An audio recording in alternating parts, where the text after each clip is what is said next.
Let's Queer Up Courts. A teacher, a drag queen, a pole dancing studio, and others sue Montana over drag ban. A group of 9 plaintiffs, including a brewery, a theater, and a public school teacher, has filed a federal lawsuit to challenge Montana's far-reaching drag ban. The lawsuit, filed in U.S. District Court on July 6, alleges that House Bill 359 unconstitutionally restricts the First Amendment right to free expression by attempting to ban drag performances. The bill, passed by the state's Republican lawmakers in May of this year, bans both sexually oriented performances and drag shows that are not sexual from schools, libraries, and other public venues, with fines up to $10,000 for repeat offenses. Calling HB 359, quote, a breathtakingly ambiguous and overbroad bill motivated by anti-LGBTQ plus animus, end quote. The lawsuit alleges that HB 359 poses a content and viewpoint-based restriction on free speech.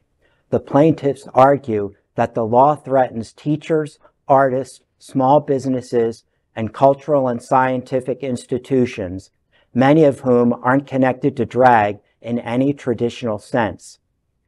The lawsuit asks the court for an injunction against enforcing the law, a ruling declaring HB 359 unconstitutional, and damages for the plaintiffs who have already been affected. The lawsuit names various officials, including Attorney General Austin Knudsen, as defendants.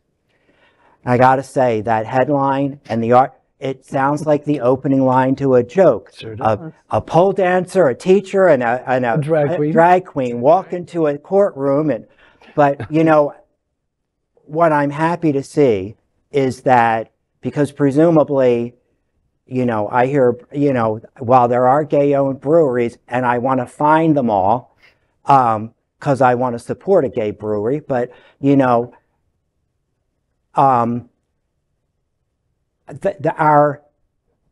this is the first sign I've seen that our hetero allies are finally understanding, right, hey, these laws not only affect you, they're affecting your wallet, right, and directly, and, you know, I'm happy to see that. Yeah. Well, I'm still trying to wrap my head around the idea of LGBTQ plus people in Montana. But that aside, when these Republican lawmakers, or whatever they are, passed this, quote, breathtakingly ambiguous and overbroad bill, end quote, did they not anticipate that there would be lawsuits and challenges? I mean, they probably know. I mean, they want there to be, because they want somebody to sue, and then they can take it to the Supreme Court, and the Supreme Court can make it national. That is what the Federalist Society wants. And what's really funny is passing laws like this doesn't benefit anyone because it creates precedents. So let's say that somebody in the future wants to target right-wing free speech.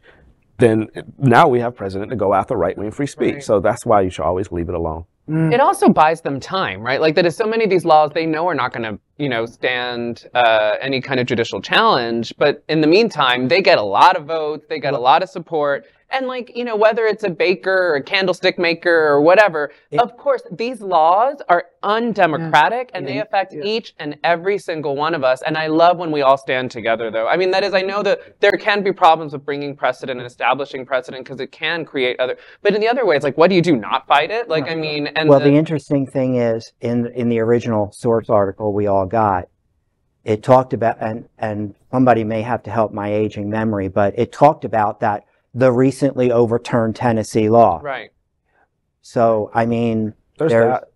Yeah. And then there's intentionally injecting it into the judicial system because they want, I mean, especially with fake cases like we saw with the cake thing, where the web design. It's funny because my head goes to the cake too, because the cake wasn't long ago, but the hypothetical, like, if I wanted to do a website, let me make this up. They could just the only person who may remember this is Greg.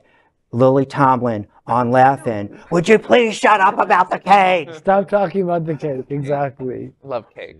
We are Queer News Tonight, the world's first and only live daily LGBTQ plus evening news show, brought to you from Happening Out television network.